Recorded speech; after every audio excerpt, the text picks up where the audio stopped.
मंडळींनो, श्री स्वामी समर्थ.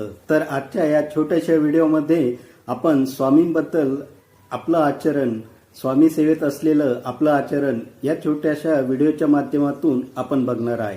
श्री सद्गुरू स्वामी समर्थ महाराजांची आपण जेव्हा सेवा करत असतो तेव्हा कोणीतरी आपल्याला असंही म्हणतं की स्वामींना सोहळ्यात केलेली पूजा आवडते, स्वामींना असा नैवेद्य आवडतो किंवा स्वामींना असा केलेला नमस्कार आवडतो. तर मी या पलीकडे तुम्हाला असं म्हणल, जेव्हा स्वामी आचरणात असाल तर स्वामी सेवा करत असताना स्वामींना निस्वार्थ केलेली सेवा स्वामींना जास्त प्रिय आहे.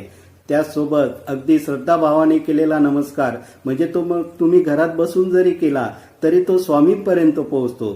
स्वामींना कुठली सोहळं किंवा तुमच्या भौतिक वस्तूंची गरज नाही. कोणी स्वामींना शाल श्रीफळ अर्पण करतं. मला सांगा, ज्या ब्रह्मांड नायकाने विश्व निर्माण केलेलं तेव्हा त्याला ह्या तुमच्या भौतिक वस्तूंची गरज काय? तर स्वामींना हे काहीच नको आहे.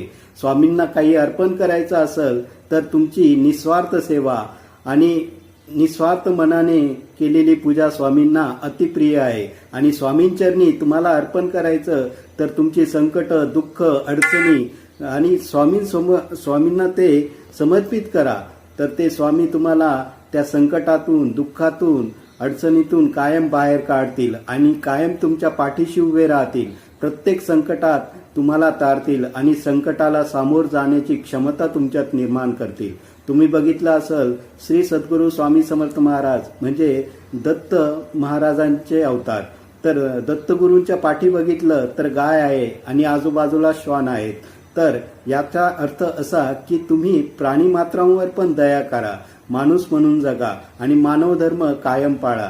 आणि स्वामींचरणी जेव्हा निस्वार्थ सेवा आणि श्रद्धाभाव मनापासून तुम्ही करत असाल तर तो ब्रह्मांड नायक तुमच्या कायम पाठीशी उभा राहणार. आणि ब्रह्मांड नायक ज्याच्या पाठी उभा त्याला कसली चिंता आणि काळजी करायचं काम नाही. त्यामुळे स्वामींची निस्वार्थ सेवा करा आणि कायम स्वामीमय राहा. अशाच छोट्या छोट्या व्हिडिओमध्ये अमित तुम्हाला नेहमी भेटत जाणार. तोपर्यंत अमितचा तुम्हाला श्री स्वामी समर्थ.